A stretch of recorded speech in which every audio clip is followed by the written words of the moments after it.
Hello बच्चों, welcome to our channel social science era. बच्चों, अभी तक हमने लोकतंत्र पाठ के 1 से लेकर 7 तक के अभ्यास प्रश्नों को देखा और हल भी किया। आज हम प्रश्न संख्या 8 से 12 तक को समझेंगे। प्रश्न 8 है, दिए गए कथनों पर विचार करें और सही विकल्प चुनें। कथन 1 है, बड़े देशों में प्रत्यक्ष लोकतंत्र का अभ्यास करना कठिन है। कथन 2, प्रतिनिधि लोकतंत्र में निर्णय लेने की अंतिम शक्ति निर्वाचित प्रतिनिधियों के पास होती है।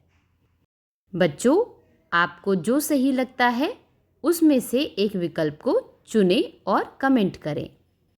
पहला विकल्प है कथन 1 सही है और कथन 2 गलत है। दूसरा विकल्प है कथन 1 गलत है और कथन 2 सही है। तीसरा विकल्प दोनों कथन सही हैं और चौथा दोनों कथन गलत हैं। 9वां प्रश्न है, निम्नलिखित कॉलमों का मिलान करें और सही विकल्प चुनें। कॉलम 1 में है लोकतंत्र, कानून का शासन, प्रतिनिधि लोकतंत्र और प्रत्यक्ष लोकतंत्र।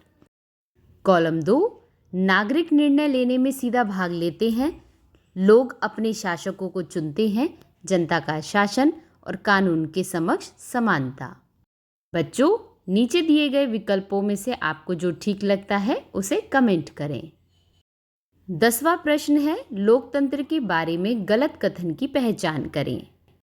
पहला विकल्प, यह सभी आर्थिक असमानताओं को तुरंत समाप्त कर देता है। दूसरा, यह अल्पसंख्यकों के अधिकारों की रक्षा करता है। तीसरा, यह स्वतंत्र और निष्पक्ष चुनाव सुनिश्चित करता है।